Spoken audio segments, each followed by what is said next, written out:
What's up, guys? Welcome back to Gamer Gab. I'm Wayne. And I'm Ashton, and today we're going to go over some games we're excited about from both the PlayStation and Xbox showcases. That's right, and then we're going to have a talk with Call of Duty streamer and friend of mine, JustPOC, and we'll finish it up with some game news as always. Let's get started.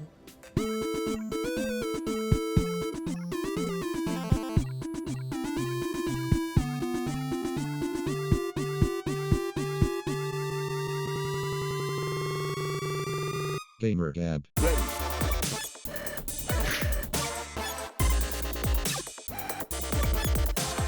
Go. Okay, so to get started, PlayStation and Xbox just had their showcases, Yep. and this game's going to be no shock to any of you. It's Starfield. We've talked about it a lot on the show already. Very pumped for it. September 6th, I believe, is the date that it's finally coming out. Finally.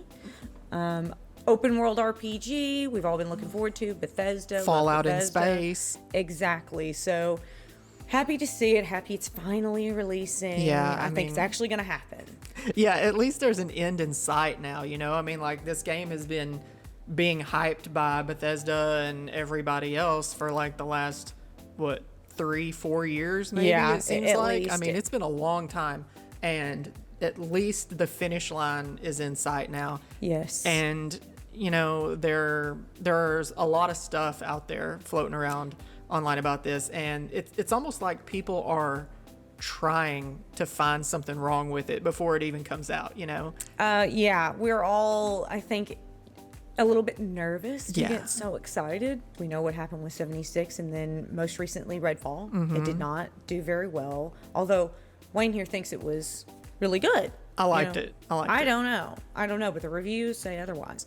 So, toss up. But the gameplay that I have seen has been good. I noticed in the first trailers that they showed, there were some big eyes. The animations looked a little bit weird. The graphics weren't that great. They've polished it up a little bit. It still looks a little muddy to me. Yeah. Personally, it's not vivid. It's not like Outer Worlds or even Fallout 76 with the color.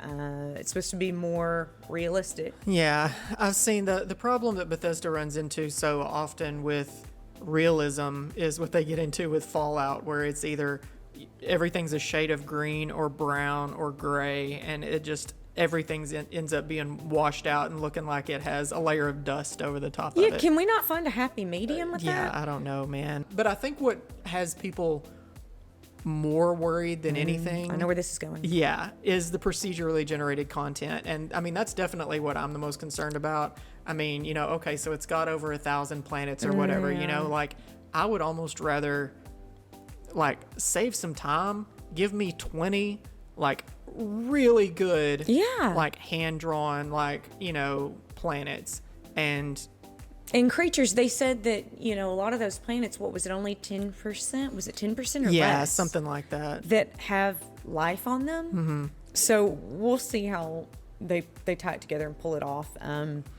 Hopefully the story is good. Hopefully it's not as barren. I am seeing a lot, which I made these comparisons early on with No Man's Sky. And I don't know if you've seen them or not, but Yeah. I told you the scanner and the way that you collect minerals Yeah. and different things, very similar. Those comparisons have been around, and hopefully it's just in the look, and they didn't borrow too much from No Man's Sky.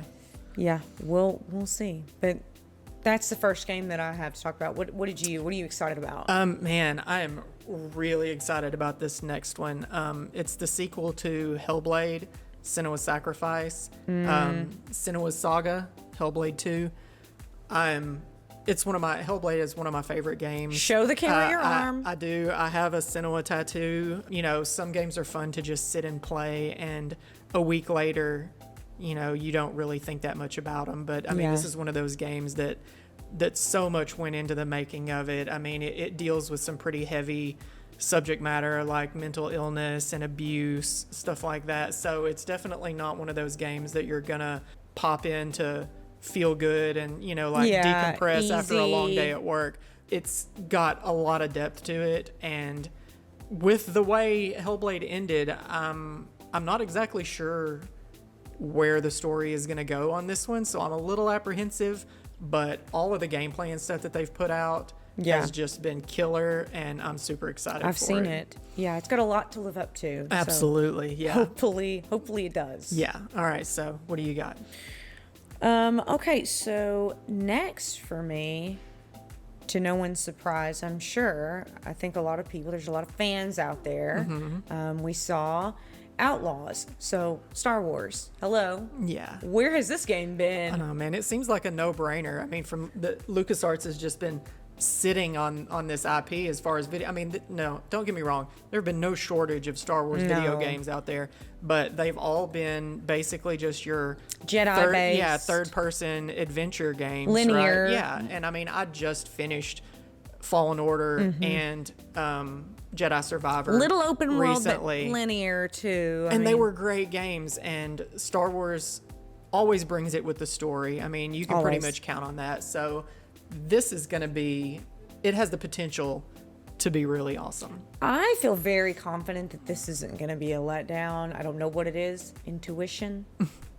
I don't know. Star Wars, maybe. It's the Force. The story parts that they showed, the open world aspect to it, it just seems like a solid game. So I've got high expectations for this game, and I think it's going to live up to it from what I've seen. It's early to say that, but it's just a gut feeling I have. All right, what do you have next? Okay, so what I have next is, which one is it?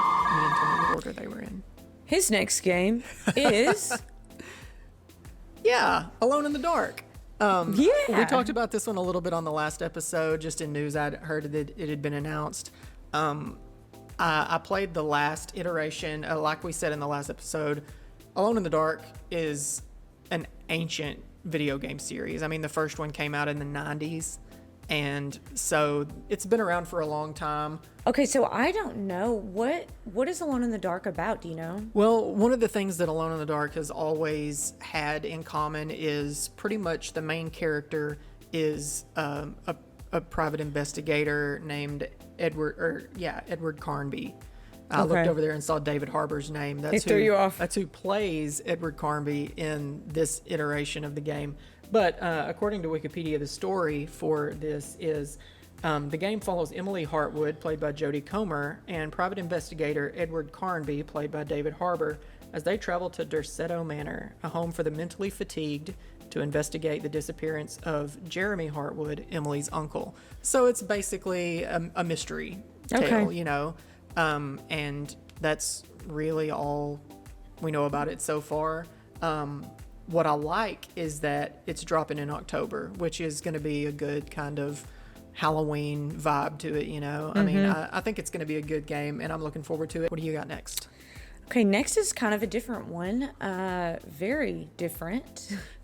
It's Phantom Blade Zero, and seems to be a bit of everything. Yeah, they're calling it a semi-open world RPG. With multiple different elements to it. Yeah, steampunk is used in it. Yeah. Didn't see that one coming. Steampunk, Kung Fu. Chinese Kung Fu. He plays an assassin who has been wronged.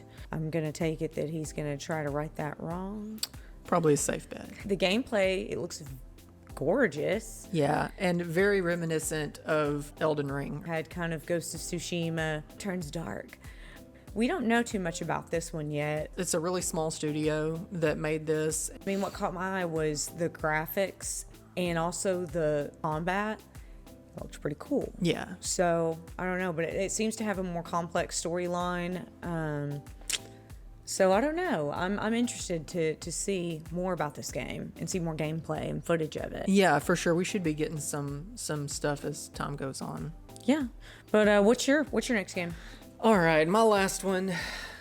I'm gonna nerd out a little bit here with everybody. Bear with me. Indiana Jones. This game has been being talked about. I think Todd Howard said at Bethesda said that he pitched this game for the first time in like 2010 or something crazy like that, and he's been trying to get it made ever since. And then there hadn't been any news on it for a long time, and then there was just a story that came out that said that that it had been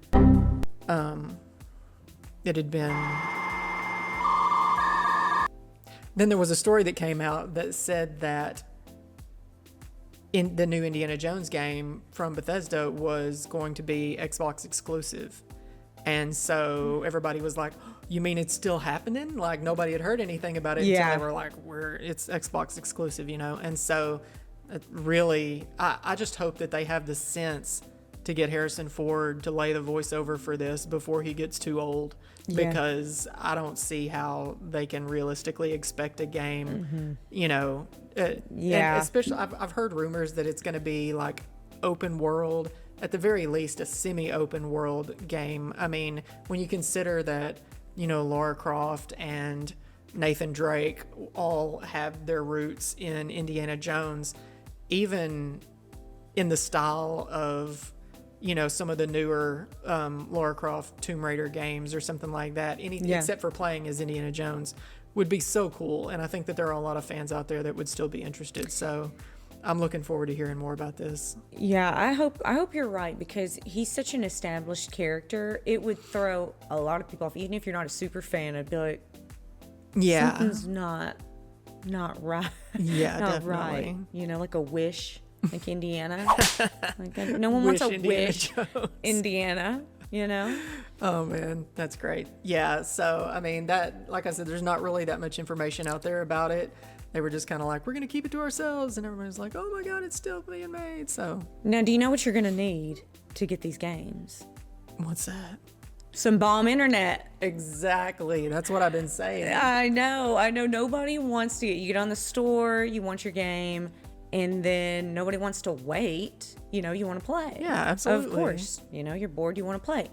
So you need that Conway Corp gig internet. That 2 gig internet. Up to 2 if you're real extra. But yeah, then you can get the game going. You can go shower and go cook some dinner and then come back. Yeah. And you got 60 gig game ready to go. Conway Corp, like we said, they offer up to 2 gig internet. So crazy fast. Get your stuff downloaded and then you're onto the game. So call 450-6000 and ask them to hook you up. So next, we've got our pal JustPOC, gonna give us some tips and tricks for Warzone and maybe a little bit more information about what he does and how he got started doing it. All right, welcome back. We're here with Josh, better known as JustPOC. Yeah, this is a big thing for us on Gamer Gab because this is our first interview segment that we've done since we kicked the show off. And I've been knowing Josh for a long time, back since the days of Halo 2 matchmaking, which was what year? Like, what year was that? Yeah, like 2004, 2005, something like that. Yeah, we met on Bungie.net on the forums on Bungie's website, trolling noobs and so forth. Yeah, and we just sort of stayed in touch all these years. And so, yeah, man, welcome to the show. It's great to have you. And who would have thought? You know what I mean? Back then, we were on the Bungie forums that we'd be here 15 some odd years later. I know, right? You know? A little bit grayer than we used to be. But, yeah, definitely. So tell us how you got into streaming and what made you want to get into all this. As far as getting into streaming, I kind of fell into it. I was on PlayStation 4 playing Battlefield at the time. I had like a couple of friends that I played with. Noticed that there was a streaming option with the PlayStation 4. It was, simply you just click this button and you can start streaming. So I set up a Twitch account with the idea that this is how I'm going to record my games, right? Because I didn't realize that PlayStation had a function where you could record clips. Yeah. I just saw the streaming thing first, totally ignorant to the functions of PlayStation. And so I started streaming just with the idea that I could go back and watch my gameplay. I could share it with some friends, showing some cool clips, that kind of thing. So I started streaming, and that was around the time when Firestorm came out, which was Battlefield's Battle Royale, and never played Battle Royale before ever, and wanted to try it out. Really loved playing it. Wasn't that great at it at first because I was a big multiplayer. The difference between multiplayer and Battle Royale is so significant. Yes. Multiplayer, you have your 3 lanes on almost every map. I can play that map within 5 times, I've got spots already figured out. Like I can already get certain angles, hold positions, and really kind of learn that map super fast. Well, in Battle Royale, it's different. You never know where someone's coming from. You know, you got multiple teams coming at you, third parties, you know, a whole new aspect that I was not familiar with. So started playing Firestorm. I got in with a group of guys. We ended up making a pretty good little clan, and we were making a name for ourselves. And we ran into a clan that was like dominating the field at the time. The leader of that clan was SoCal Love, and we ended up going against them in a final circle where they had every advantage on us, and we ended up beating them with just a super tactical play. Beating them, I went into his chat and I was like, hey man, it was really awesome playing with you, or playing against you finally in the final circle. You know, you guys are always the team to beat. And he ended up messaging me and wanting me to play on the squad. Well, he was a streamer that kind of already had a following too. He was averaging about 100 views on stream, somewhere around there. And we started playing together. And then it was people coming in, you know, wanting to watch me, and like, you know, it was like, dude, I guess this is the point where I could decide to take it seriously, you know? So I started to invest in things, and I invested in a laptop and a capture card, and started trying to improve the audio quality and video quality, because you're limited on what you can do on the PlayStation. You were at the time anyway. I think there's some more options now, but at the time, if you wanted a cam, it had to be in a certain spot, and it was just, you know, it was very restrictive. So I wanted to kind of free that up a little bit, and I thought going the capture card route was the way to go. That worked for a little bit, and I got monetized on Twitch. I even got monetized on Facebook because I started dual streaming to Facebook and Twitch. And all the revenue that I was receiving from the stream, I just started putting back into the equipment. Then got to the point where I could afford a gaming PC. So I bought a gaming PC, and then learned that whole, you know, aspect, really improved the quality all around. You know, at that point, I'd switched over to YouTube. I just switched over to YouTube, and I had enough revenue to get a second PC. And the idea behind that was my wife was going to have a gaming PC. She does all my graphics and thumbnails, all the, you know, subscriber badges. That's and emotes that are in the awesome. chat. You know, so she had a computer that she could work on, with the idea that she really liked the graphic design stuff. She likes, you know, being creative and doing those things. So she was kind of learning on her own, just, you know, watching videos and whatever. So now she would have a PC of her own that she could work on while I was streaming, so we could get double work done, was the idea. And I mean, it just evolved into where it's at now. And we do, like you said, you know, we've had a very successful first year. I now have members that have been members of the channel for 20 months. So we're coming up on 2 years altogether. And it's been awesome. We got a great community of people that hang out in the chat. I do community games every other Sunday, where we bring people in from the community. We play custom games, custom lobbies, get to know each other, really have fun and hang out. And it's been awesome. Let's get into a little bit about what you play now. So you stream primarily Warzone, is that right? Primarily Warzone, yes. It's Warzone 2.0, correct? Yes, I believe Infinity Ward is who's over, and Raven. I think Raven is the main developer over Warzone. So it's different between Warzone and Modern Warfare 2. Because I knew that you could separately download it. Yes. But then you accessed it because they've got, you know, you can access so many of the games now. I'm like, which game did I click on? So if you only downloaded Warzone for free, to upgrade your guns was going to take you a little bit longer. So we were always running into buddies that only had Warzone, and they didn't have their guns upgraded because they didn't have the multiplayer. So they want you to buy the multiplayer for that reason, so you can go in and, you know, whatever. Okay. At least that's the way I see it. Yeah. No, that I never looked at it that way, in which I've barely played Warzone, which is quite apparent at this moment in time. When was the last time you actually just got your head kicked in? That happens all the time. Really? Every day. Yeah, because so Call of Duty they don't confirm this. Call of Duty does not confirm this, but we all know it's there. It's called skill-based matchmaking. And it's, you know, you're not going to go unless you're using a VPN, which, you know, is cheating in my opinion. A lot of people don't think it is, but you're going to get into lobbies with players of your own skill or better, a lot of times better, you know. And it's just, you get in these lobbies, they're just super sweaty, and you've got to, you know, you got to do what you can. And then there's other times where you get in lobbies and you're the king, you know, you're the hammer and nail. do the bad thing. for a few rounds, and then you're like, hey, I'm doing really good. And then it's just because you've been doing so bad that they bumped you down. Yeah. And so then you're the queen of the crop. And there's a lot of really good players, which is why I like Warzone, because there's a lot of really good players. And we've actually gone up against some of the best players in the game on multiple occasions. And these are guys that can run separate from their squad, and they'll end up with 30 kills a game, which is that's a high kill game. Just dominating, the 1v4 squads and take them out. I don't do that, and people with my own skill level, rarely does that happen for me. The way we win those fights is through strategy, teamwork, and communication. Like that's the group that I play with, the Door Kickers. That's the staple of our group, is being able to maintain those comms, the teamwork, sharing supplies, sticking together, and really moving as a unit. And by doing that, we've been able to beat some of these very, very good teams, because it's a very strategic approach to the game.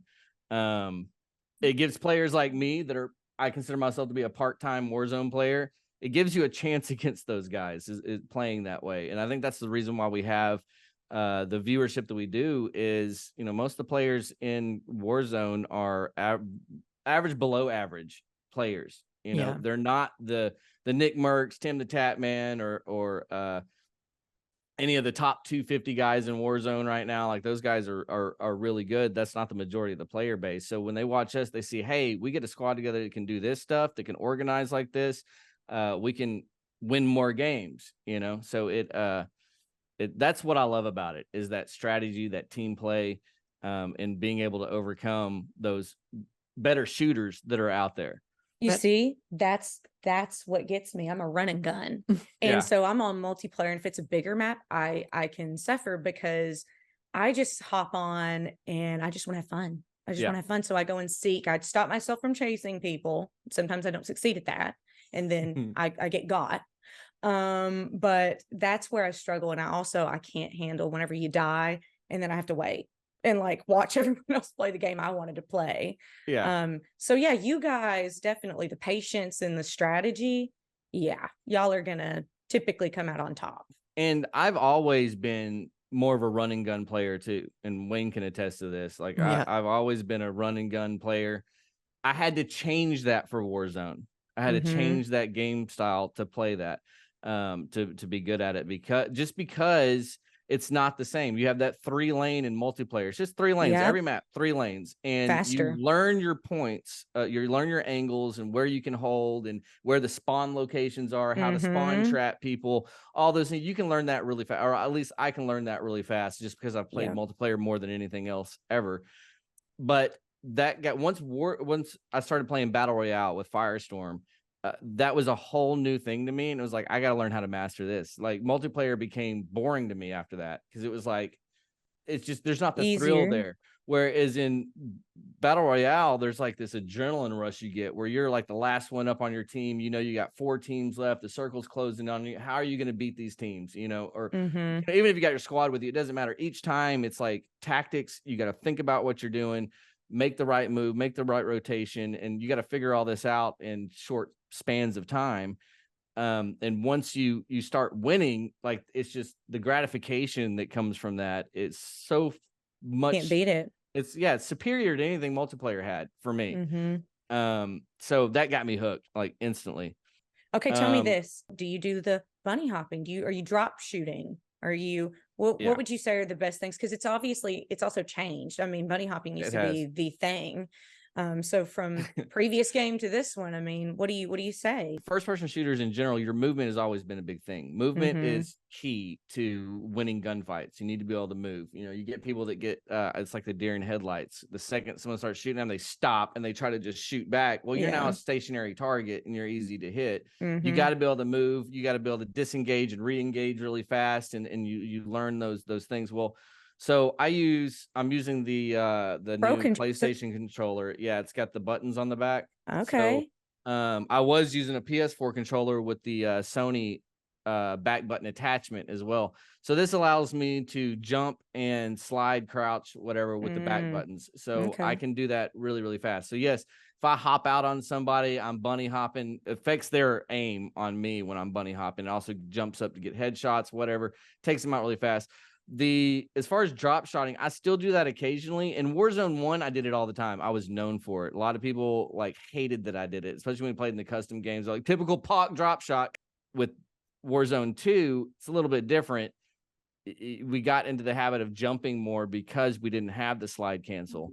So I tend to bunny hop a lot more in Warzone 2 than I did in Warzone 1. It's kind of switched for me. But I'll, every now and then I'll drop shot as well.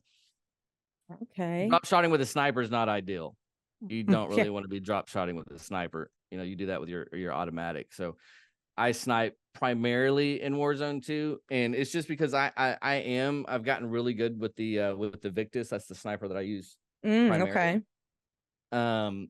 And when you're on a squad, it's very beneficial to have a good sniper on the team to counter snipers that you run across. That's one thing that I do a lot of. A lot of my games, I'll have the highest damage in the squad and sometimes the lowest kills. And it's because I'm just popping other snipers in the head, breaking their armor, making them get back down so we can move. And I can do it on the run. We'll be running, all of a sudden there's snipers on the roof hitting us, and I can spin around and bam, pop one of them and put their head back down so they got to play it up and we can keep moving. So it's very beneficial on that in Warzone. It has been so far. As the game changes, a lot of times the meta changes and how you play is going to change. But so far, I've been able to use the Victus the entire time and done really well with it. Do you have any tips for people to maybe find a community of friends or fellow gamers? So as far as playing with randoms, I don't like to do that. As far as advice for that would be similar to what I was saying with streaming. You find a community of players. There's plenty out there. Like I said, I do custom games every second Sunday or every other Sunday of the month, where we have 50, 60 players that come in and play. It's a great opportunity to meet new people. I'm always in those games. I'm always playing with different players each game, different community members each game. So maybe just step out of, I guess, your comfort zone. Yeah. Like, I'm speaking to me right now, just put myself out there. We'll see. I could make some friends and then go from there. You'll find people that you get along with, that are respectful, that want to play as a team, that are just like you. You'll end up finding that, and your experience overall will improve immensely. Okay, so we talked a little bit about you prefer a sniper rifle, but can you tell us what's your preferred loadouts, like tactical, secondary weapon? What do you like? As far as my loadouts go, like for main battle royale, I have my sniper rifle, and then I'm choosing a secondary that will support that sniper rifle. So in battle royale, usually you have a little bit longer engagement. So a lot of times I'll go with an M4 or the new Tempest Razorback is also a good sniper support. I have it built a certain way for that role, so that I can cover the short range and medium engagements, where my sniper may not be the best option at the time, if that makes sense. In Resurgence, and actually in Battle Royale right now, I'm using the ISO 45, which is the new SMG, which really does it really manages that close range and the medium range very well. As far as the tacticals go, in Battle Royale and in Resurgence, I'm using smoke, because smoke is it comes in so clutch when you're broken and they've got an advantage. You just pop that smoke and you can put plates in, you can move, you can just use it. There's so many situations you can use smoke in, which is very effective. In Resurgence, I typically run with throwing knives, because it's a lot faster paced action. You've got people right on top of you. You're normally fighting 1v3. There's multiple people. Yeah. So I've only got 45 rounds on my SMG, and then I've got my sniper, which I can hit close range shots, but it's not ideal, because just the rounds that are coming in at you can make it very difficult with the flinch to hit those shots. Yeah. So I'll use knives to down somebody and then instantly thirst them with a knife. Just bam. That way I've still got ammo in my gun for the next guy. You're just dead. Yeah, instantly. You don't even know it's just down, and usually you're dead before your body even hits the ground. I'll use that in Resurgence. In Battle Royale and Ranked, I use drill charges, because you run up against people that are holding the building down, and you need to push them. Best way to do that, chunk a couple drill charges up into the wall, and they go through the wall and explode on the other side, damaging them for your push up, because now they've got a plate or they're scrambling a little bit, but it just puts them off, and you can get in there and get the down. It also works really good against vehicles and whatnot. So I use drill charges there. With my perks, for ranked, you pretty much need to have Ghost. You've got to have Ghost on. I use restock, so my lethals and tacticals restock every 50 seconds. I get another one, so I can keep those smokes loaded up and drill charges loaded up. I'll use, what else I use? I use double time on everything, because it just makes you faster. It makes you run faster. Your tactical sprint lasts faster. Your movement speed's faster. I love double time. And then I'll use overkill, so I get both my primary and secondary gun. I think adapting is so important in this game. Yeah. I mean, your map, what game mode you're playing. I mean, I find myself going usually mid and close range, because that's what I'm best at. I don't have very good eyesight. I'm not great at sniping. I mean, I could, but that's also not my style. Usually my safe gun, it's the cast off, but it's the little one. And I've got it loaded out. And funny enough, you'll know this, but you've got all these different loadouts that you can do. But sometimes, like, you need to stop adding. I will rank up a gun in multiplayer using only the base gun. I won't even put any attachments on it. I just go in and use that base gun. Now in Warzone, you're not going to run around with a base gun. Like, you need to have attachments on Sights, especially. You've got to combat the other players in the lobby. You're going to need to have a good loadout. So yeah, I know exactly what you're talking about. And that cast off built as an SMG works really, really good. I'll run out of my ammo. I've got an extended ammo, so I can just, mow them down, right? And then I'll pull out the Fennec, and that thing is ridiculous. It's just like it's super so fast. It shreds so really fast, and it was really good in Warzone. That was season 1. I used the Fennec a lot because it was just so good. It's so fun. It's been nerfed a lot, so it's not really. You can still use it in Warzone. There's people that do still use it. Yeah, but you just have a faster TTK with the ISO 45 now. So when you get up in the skill brackets and you're running against players that know what they're doing, they're running the meta. They're looking at true game data and these websites that kind of really break everything down, tell you the TTK for every weapon, and they're using the guns with the fastest TTK. Yes. And to compete, you're going to have to use the same guns most of the time.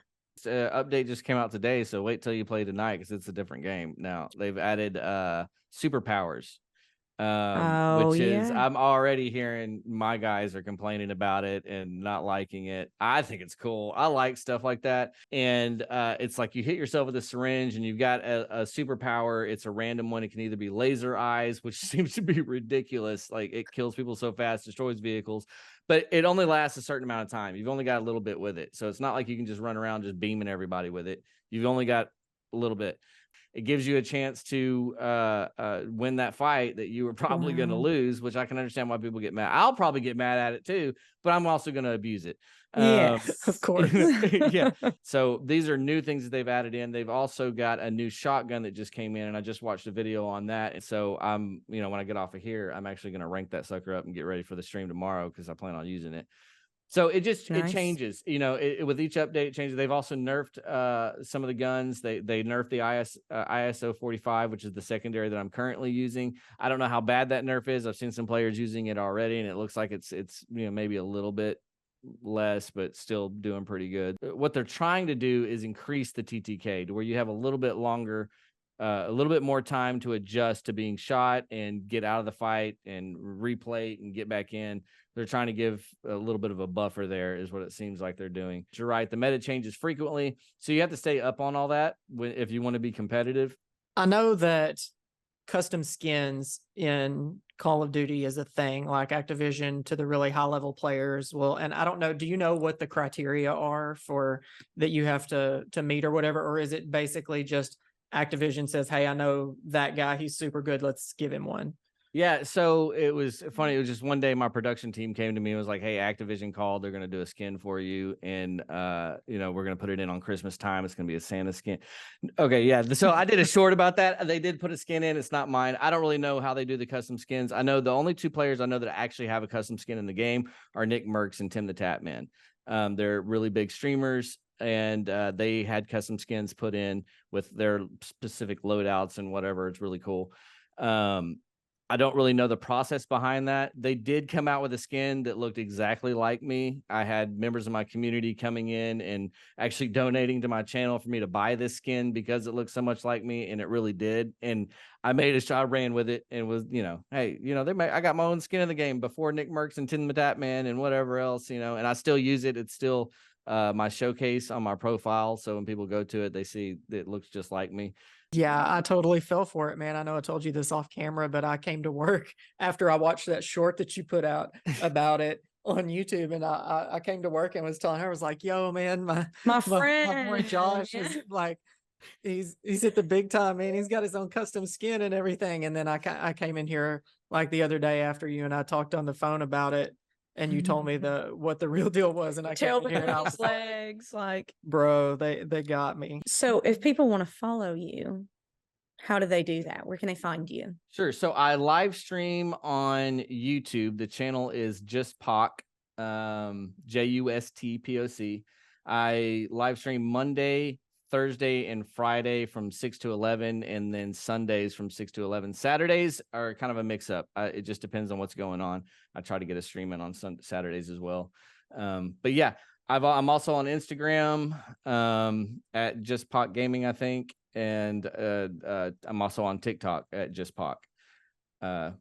So live streams are on YouTube, though. That's the main channel. That's the main platform that I'm on. And all my socials are linked there as well. So. Okay, awesome. Well, listen, man, this has been a blast, and I know a lot more about Call of Duty than I have in a long time, even though I don't play it. So I'm a walking Call of Duty encyclopedia. We're gonna get him to play. Yeah, you should get on and play. Well, we can all get in a squad together. We have to record this because he's gonna die so much. Oh my god, It's man! okay, though. It's gonna be so bad. Like I haven't rage quit a game in a bit, but it might be time. It's been at least a week, right? Yeah, it'll be fun, and you'll get some. Yeah, kills. sure. Yeah.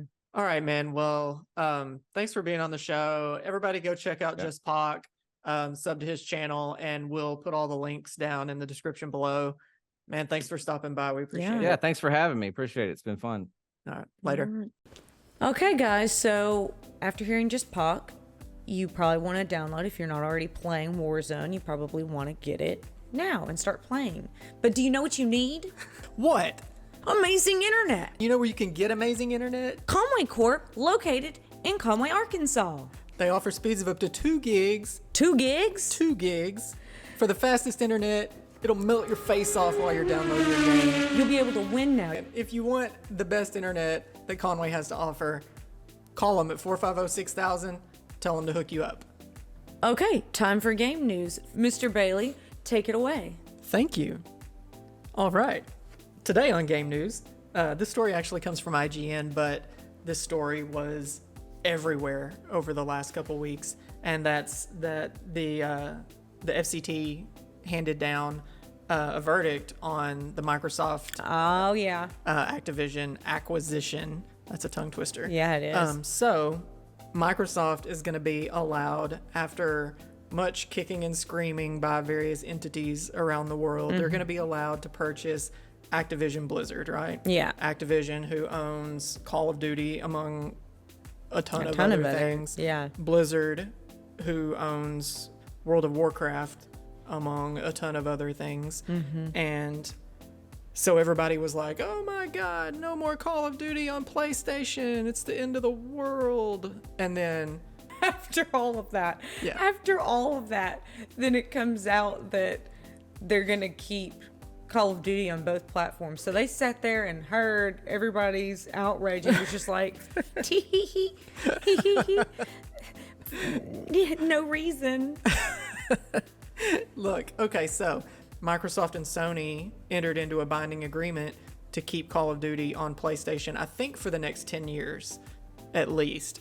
And then everybody was like, what? Like, that doesn't make any sense. But I think what the real thing here is, it's kind of a smart move by Microsoft, because now that they own Call of Duty, if they kept it as a as an Xbox exclusive, well, they admitted in the hearing that Xbox lost the console war hands down years ago, right? Microsoft is not making their money off of Xboxes. So they would be losing a huge share of the Call of Duty market if they took it off PlayStation and made it exclusive. Yeah. So they're maintaining all that revenue. Microsoft didn't get to be where they're at now by choosing to not make money. So Yeah. I mean, I think they made a smart choice here. They did, and I'm glad to hear it because I don't have an Xbox yet. So This is something that I thought was a little bit strange, and I don't have all the information yet. This story just came out a few days ago, but and this is reported by IGN. The European Union says that handheld consoles must have replaceable batteries starting in 2027. So in the next 4 years, that means the next generation Switch for sure are going to have replaceable batteries now, because right now, of course, if something happens to your battery in your Switch, I mean, you might be able to send it off to Nintendo and get them to put a new one in it, but it's not replaceable by the consumer. And so they're ruling that has to change starting in 3 years or so. okay, because I was like, so you mean to tell me they want a Switch to run off of some AA batteries? Yeah, I know. I mean, you got to think that it would run for like 20 minutes. I think we can all get behind this. But Gaming Bible ran a story, and you and I have talked about this even before I saw this story, and then I saw this, I was like, we got to talk about this. The headline just says, publishers need to stop announcing games that are still years away from launch. I could not agree more. No. I mean, I don't want to hear about a game that you're making that isn't going to launch for another 5 years. Longer. Yeah. Fallout 5. Yeah. That's not supposed to come out until potentially the year 2030. Why are you even talking about it? Right, I know. It's like, of course, anybody who knows Bethesda, they've got their big IPs are Fallout and Elder Scrolls. And you know, at some point in the future, they're just going to roll out another one with the next number sequentially added to the end of it, right? This is not a shock. Like, we don't need to know that you started having meetings storyboarding the first or the next Elder Scrolls game. Like, we know it's coming. It's okay. You don't have to tell us about it a decade in advance. No, and that goes for any game. Even if it doesn't exist, it's like, what's the purpose in that besides frustrating me? Yeah, it's just killing the hype, really. All gamers would benefit from this. Well, and it's crazy because Todd Howard, we keep talking about Bethesda, they do rule the gaming world. I mean, to us, yeah. right? He hates it. He's against it. He doesn't want to announce before a couple months, and it makes me wonder. I mean, okay, well, go that way. You know, obviously, he's not the only person that has say, but I think he's onto something. You can't look forward to a game like that. What happens is There's no point. What happens is you hear about it, you get excited about it, you realize how far away it is, and then you forget about it, and then a year later they come out and say it's been delayed.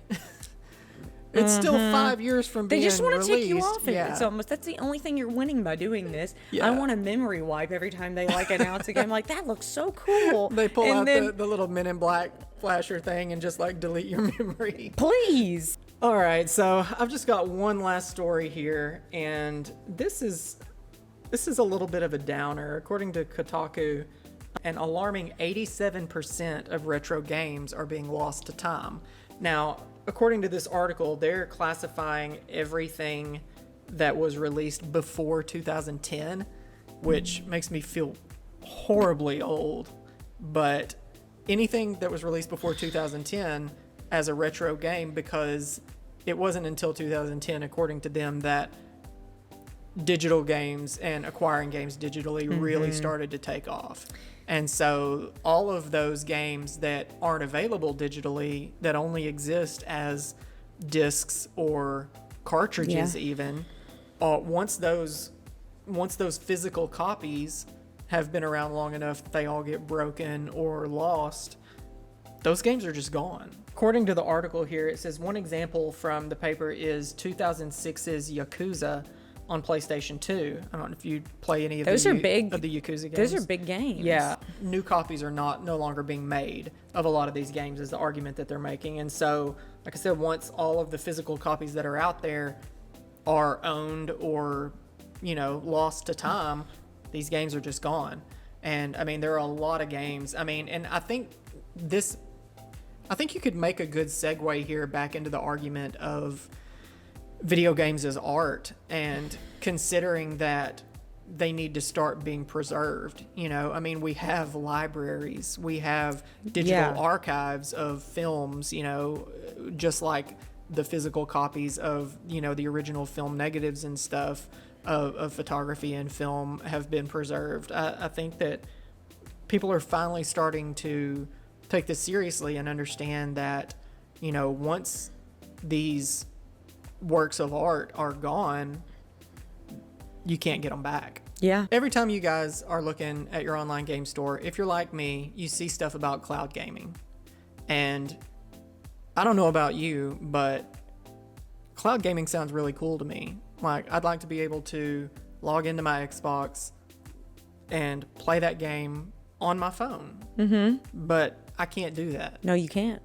Do you know why you can't? Why? Because you don't have that Conway Corp internet. If you live in Conway, Arkansas, you have access to some of the best broadband internet in all the land.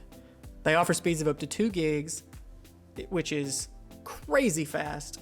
And then you'll definitely be able to cloud game like the rest of your Conway friends.